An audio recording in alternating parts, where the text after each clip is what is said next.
everyone. This is Ginny Jump, and I'm going to introduce Kathy. Thank you for joining us on our last day of our Survivorship Week 2021. We've been so excited and so fortunate to have so many different events that, of course, have all been virtual, but we've been able to record those so they'll be available after this week on our website and other social media platforms that we have. Um, and so Kathy has a very interesting event today. The word abracadabra to start and the magic of wording our reality. So Kathy is our holistic and integrative nurse here at the Wellness and Sports Center, working with the healing therapy program and really making a huge impact on all of our patients who see her and come and have healing therapy and get her diverse and vast depth of knowledge and experience and love and compassion and healing. So, Kathy, welcome. Thanks, Ginny. Thank you for that incredible introduction. I hope I can live up to the words spoken. So yeah, my name is Kathy, and I thought that topic would be of interest to folks in how languaging affects your reality. And so I thought, what better to start with than the word abracadabra, a word that many of us associate with magic and with shifting things around us in a very special way. And, most of us learned as very young people two magic words, please and thank you, that transformed what showed up for us in our life and brought good things to us. And so I thought I would expand upon that and speak to words and the effect that they have on us. So I'm going to just move the next thing.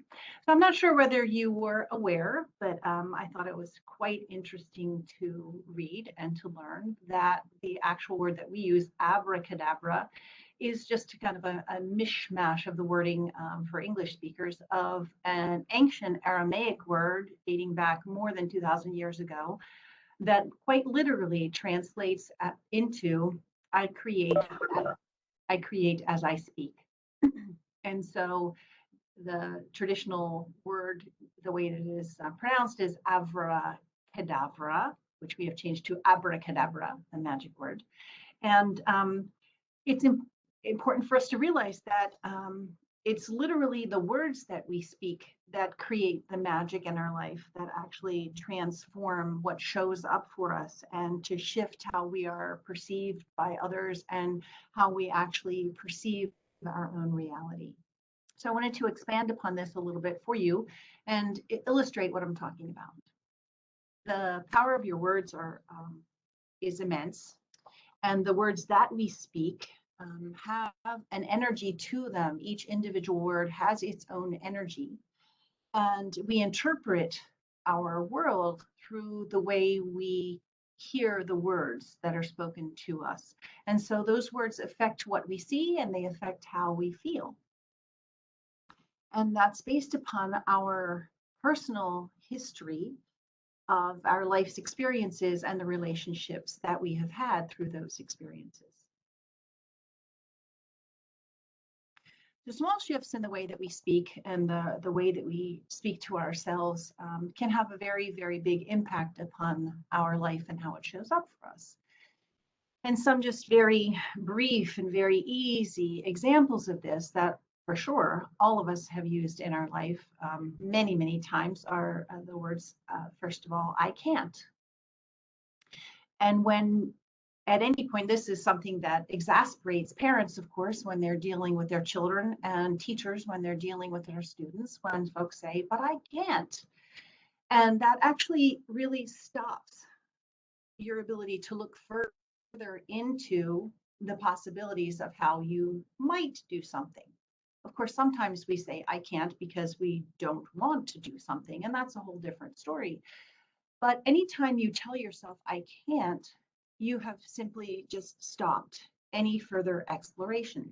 And so what you might say when there is something that you come upon, a task or a way of thinking about a situation or engaging with another person, is to tell yourself, or to tell them if they're giving you a hard time about something you can't do, is that you're a beginner at this. It's another way of saying the same kind of an idea, but it leaves room for expansion and for investigation. And so, two ways that you might shift that energy of I can't, which stop things, into something that actually allows for you to move further in your life is to replace that with I'm a beginner at this, or perhaps I'm still learning. And so it gives you, it lets you off the hook for having to be perfect at something and having to know every single step of how to go about something. And it allows you to explore and to grow and to expand in a way that actually serves you. So that's just one small example. Another example, actually, it's two examples in one, is using the word but when you're saying something.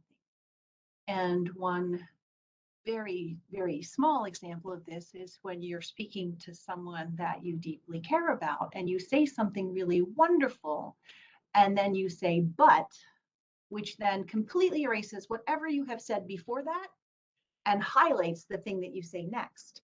And so, understandably, what you say next has the larger emotional impact, and it's not really softened by what you have said before that.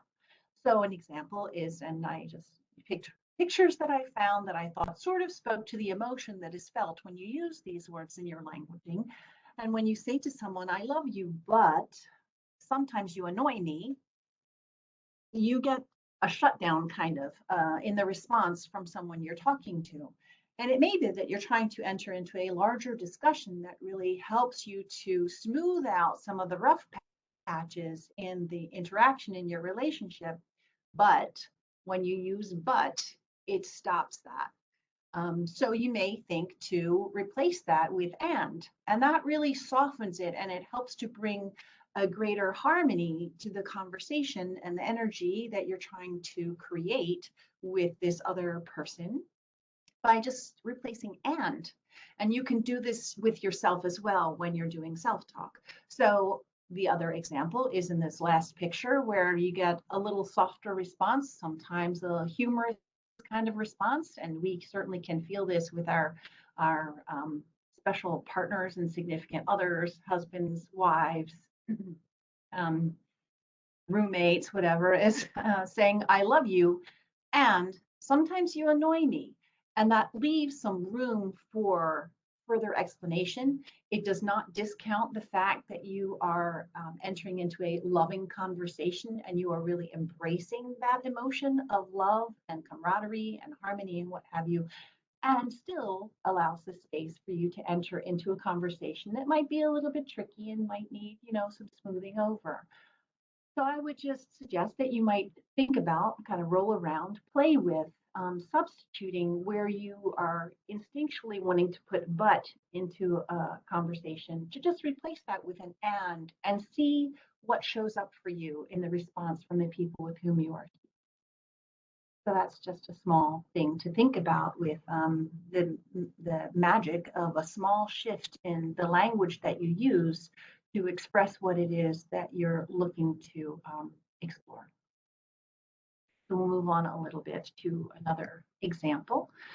So words themselves not only have a definition and an etiological root of where they actually came from in the Latin or Aramaic or Old English or Indo-European, all languages, all words have roots that are ancient, that have an energy of what they were trying to express.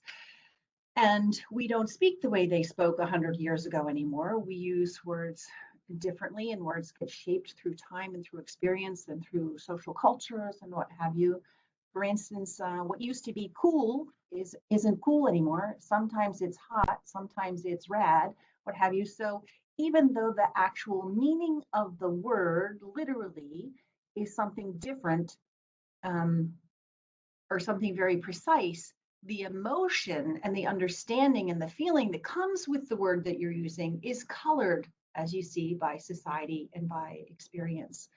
Um, so some words that I have here that talk about how you might want to realize something, bring something into reality with the words that you speak, or if you have a plan, or if I have a plan, what will you do with it? And how do you speak to bringing this plan into being?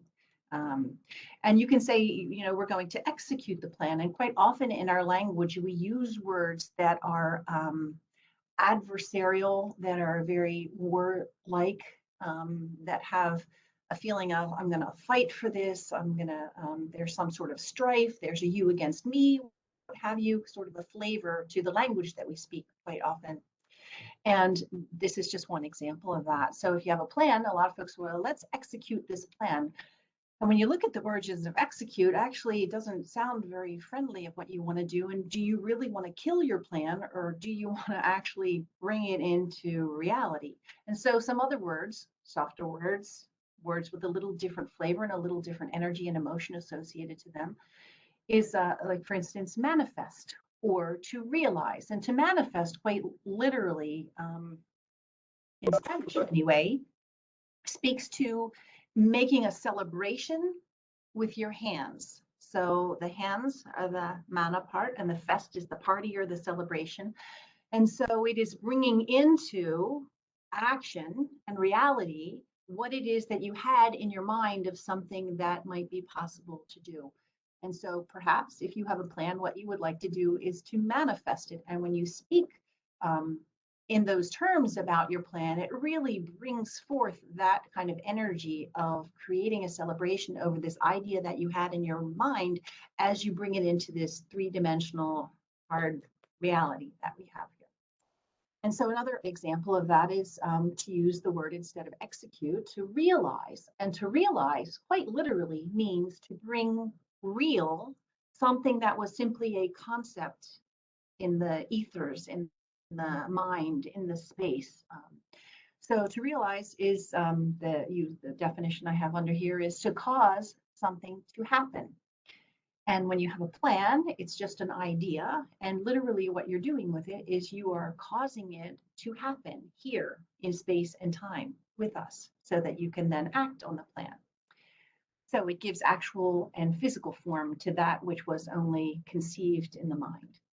So that's just another pretty straightforward and simple example of how you might think about the words that you use and that they carry with them, and the concepts that go along with them that speak more to what it is you're really hoping to create in your life experience. So moving along, some words are very interesting when you separate them because they have a very different emotional impact on you, and they either open up possibilities or close down possibilities depending upon how you say them because of the concepts and the emotion that's associated with the word itself. So the one that I picked here is disease, and I've chosen this very interesting, beautiful leaf that has parts in it that aren't healthy, that aren't vibrant, that aren't supporting life and excitement, passion, what have you. And often we think of disease when someone has told us that they have a disease or that we have a disease. We feel this way without knowing anything more about whatever the particulars are about the situation. It's simply the word that carries so much power with it that we then feel in our body that shifts the physiology that shows up in response to the emotion that we are feeling. So sometimes we can take the words that we speak and just separate them into their different parts and realize that, there's another meaning to this that might actually serve to open some space for improvement of a situation, or feeling lighter about a situation, or actually having some purchase, some ability to shift a situation in a way that really serves us more. And so when you separate this word disease into its different parts, dis and ease, quite literally what it means is to not be at ease. And so then you have some possibilities of what might you do to create greater ease. In this case, this picture that I've chosen, which I think is just the sweetest picture ever, is a little child who is sensing dis-ease in her teddy bear and offering some tender loving care in order to create some ease and some support. And just doing that, just being present for someone can create greater ease within them. And when that happens, all sorts of magic happens. You shift your central nervous system response from the fight or flight response, which really just sends your vital energy, your life-giving force to your muscles so that you could run or you could fight.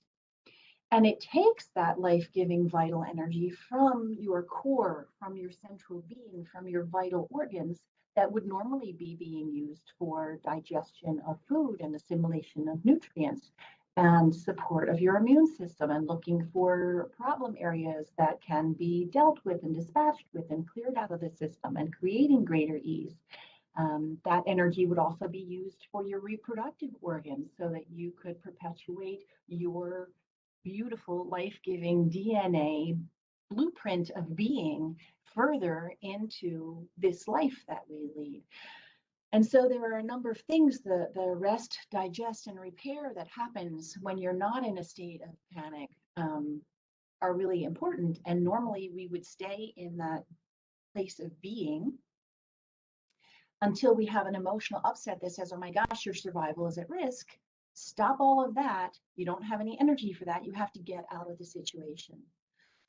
And so in the normal circumstance, you would find the exit from wherever the danger was. You would go through it. You would find a lovely grassy, verdant feel, and you go, oh, cool, danger is past. Now I can sit and I can enjoy the scenery and I can breathe fresh air and I can nibble on the grass. Not that you would nibble on grass, but you get the metaphor that I'm going for. And you could relax, and then your digestion goes back online, your immune system goes back online, your reproductive system goes back online, your cells reproduce in a healthy way, what have you, and basically your well-being is supported. So that's what I mean about creating ease. Sometimes it's as simple as shifting language in a way that you don't move to the panicked state of being. And excuse me, your literal physiology in your body shifts with the energy of the words that you say, because that has to do with what you are thinking, which then has an effect on how you are feeling in your emotional body, which then has an effect on how you physiologically manifest that. So an example of that is when you're just thinking about a delicious meal, or you see an advertisement on TV that has wonderful food in it, you may start to think, oh, that looks really good, and your mouth will start to water, which means your physiology, your body is responding to the emotion that you're feeling and the thoughts that you are thinking to get your body physically ready to go ahead and move into the real aspect of digesting your food. So your words are very, very powerful.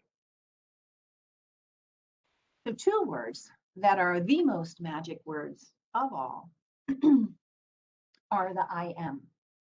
And we say that often in a very offhanded, unconscious way when we're talking about ourselves. Oh, I'm so dumb. Or, oh my gosh, we say all sorts of disparaging things to ourselves, not realizing that the two words that really activate the divine power you have within to shift your physiology and what shows up for you in your life and your relationships are whatever words you put after I am, because your body is responding to the energy of those words and says, okay, much like you see a delicious commercial with wonderful food and your mouth starts to water to prepare you for physical digestion.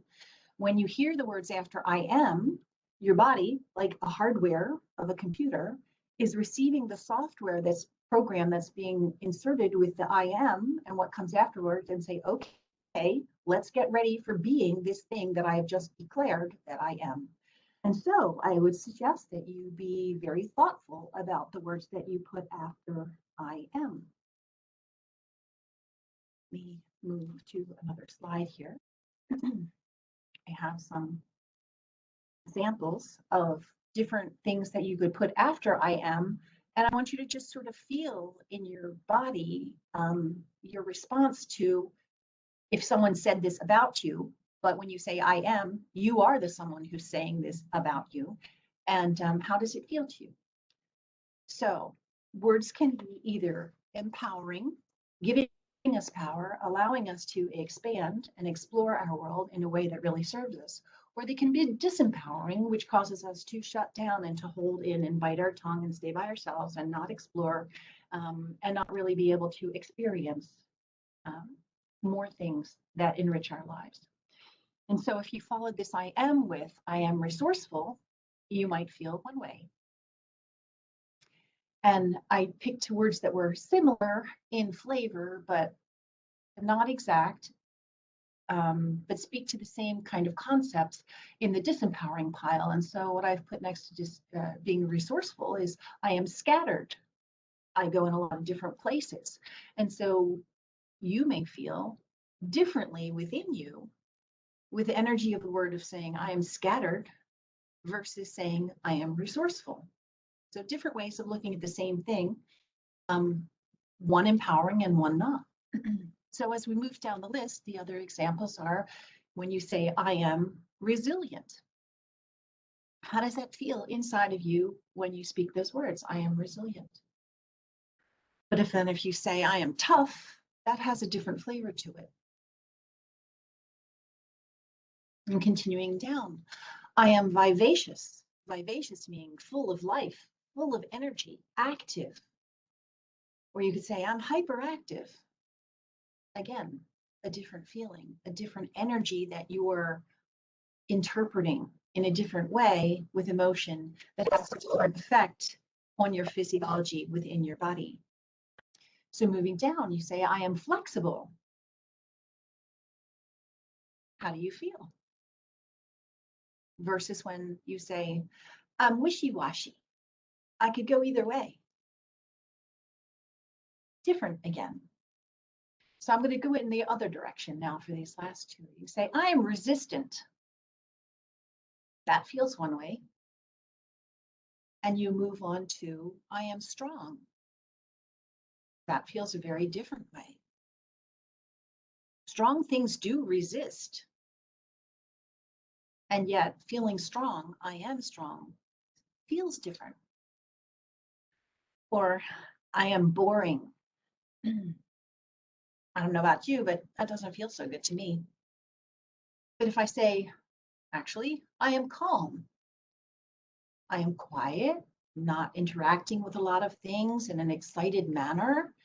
But when I say I am calm, that actually for me is much more empowering.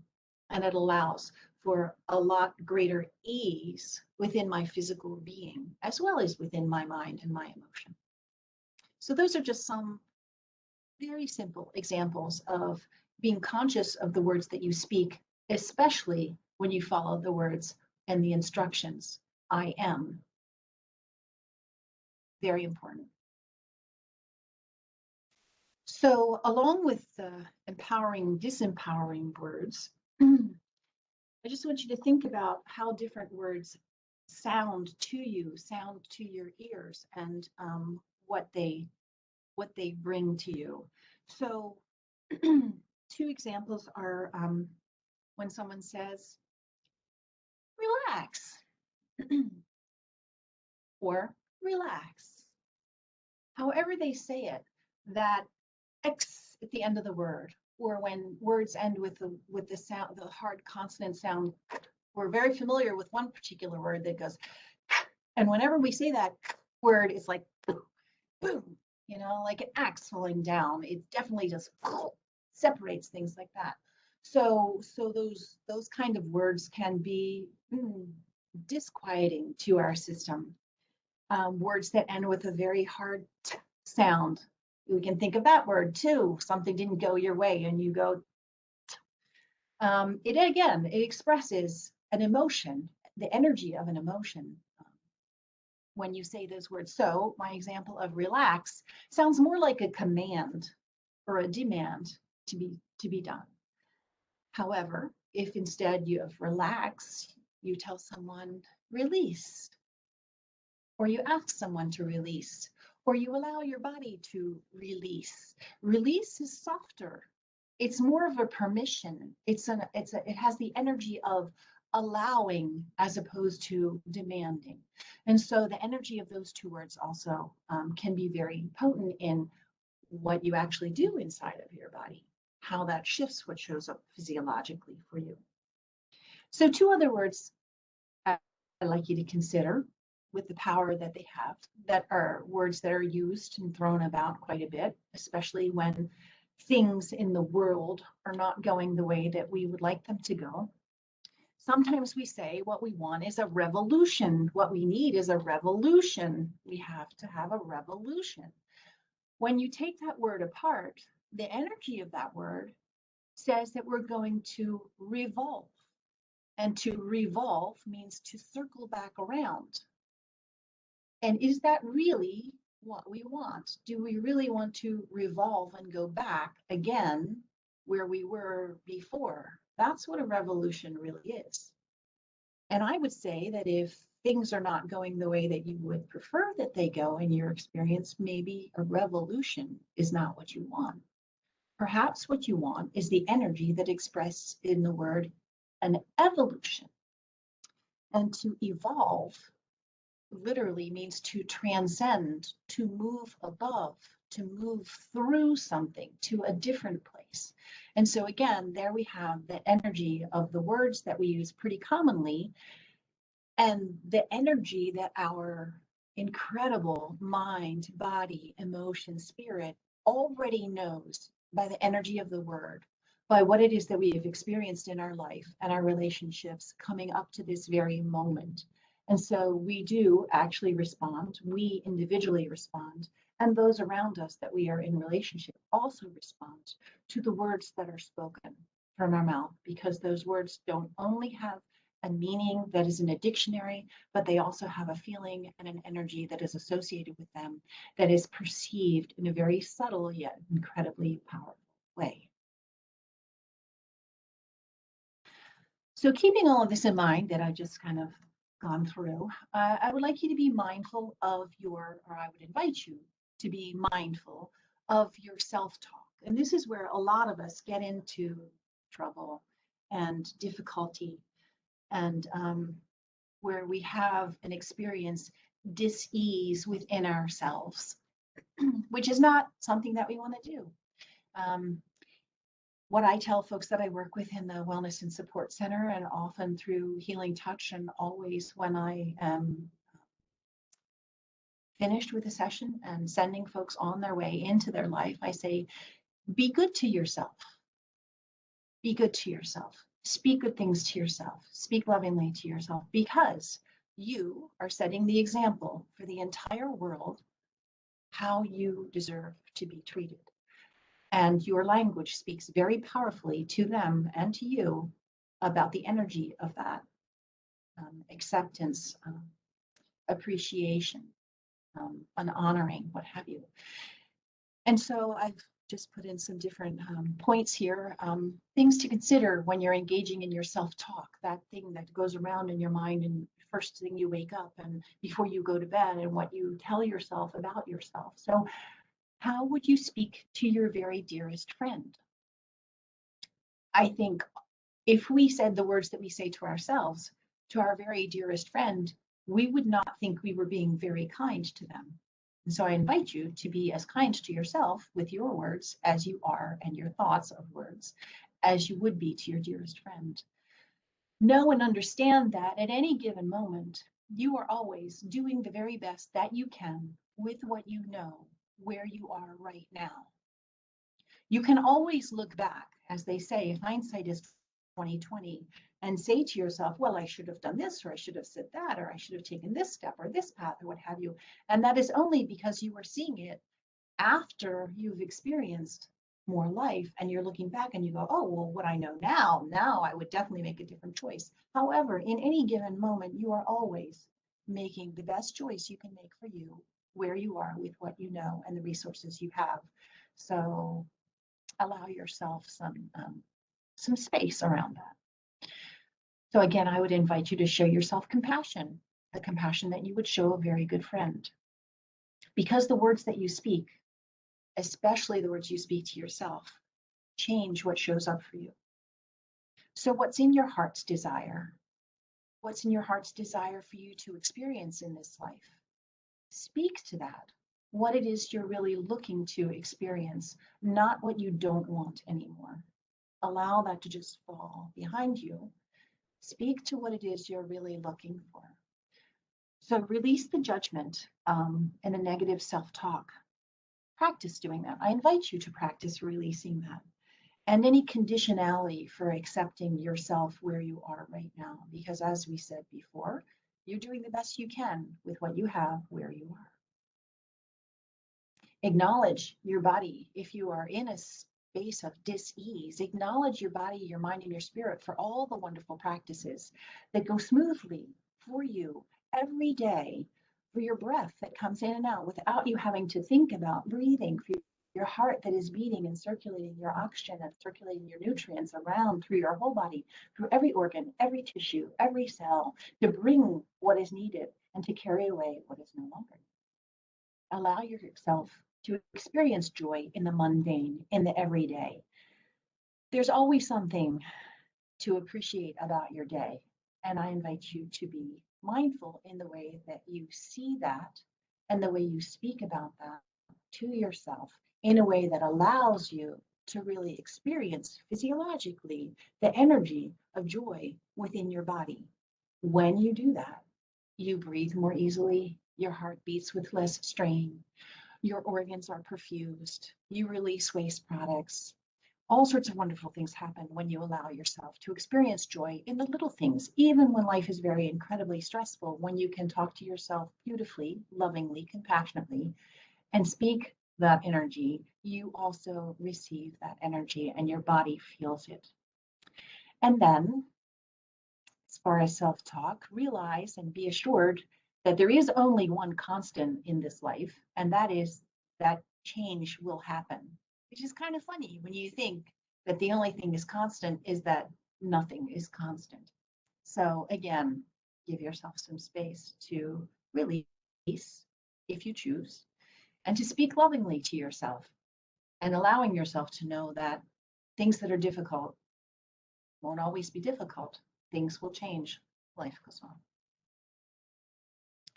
And so I invite you at this moment to just close your eyes just for a moment.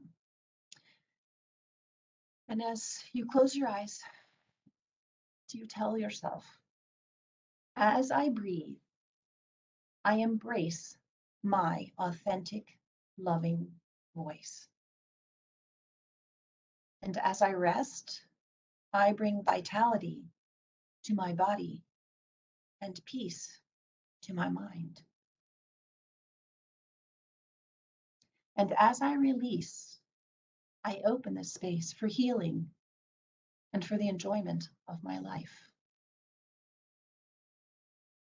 As I breathe, as I rest, as I release. And so I just want to finish with, again, separating words that we use all the time.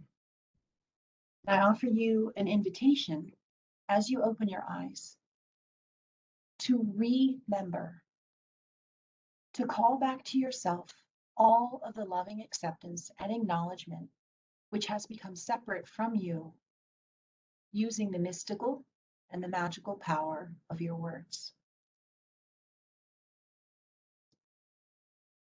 So I thank you for joining me. I really appreciate your participation. And I wish you only loving, thoughtful acknowledgement in the words that you speak to yourself. Thank you. Thank you. I just want to take a moment and make sure that we can hear any words from people that are listening to you, and if they have any questions. Um, Someone is riveted, saying that it was an absolutely lovely event, and thank you very much for that. Thank you so much. But again, want to make sure we just take a moment and offer space for anyone that has anything to say, use their words.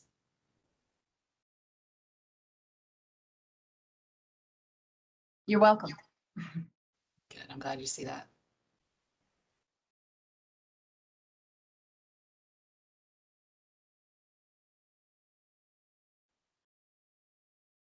Well, Kathy, thank you. Your words are incredibly powerful every single day. I'm blessed. All of us are blessed here to be able to just say good morning and hear how you speak because it is beautiful. And thank you for teaching us more about that. And our patients can keep coming in and getting the benefit of a healing therapy session with you because that incorporates this type of work. You just, exude all this wonderful information and love and care and compassion. And I really enjoyed that. That was very, very reinforcing of the power of our words and what a fun thing around abracadabra to Yeah. create when I Yes. speak. Really fun. Needs to One be of a my trivia question because everybody get it about 100% wrong. So Except for all those who are here today. yes, now we all can play trivia. Thank you.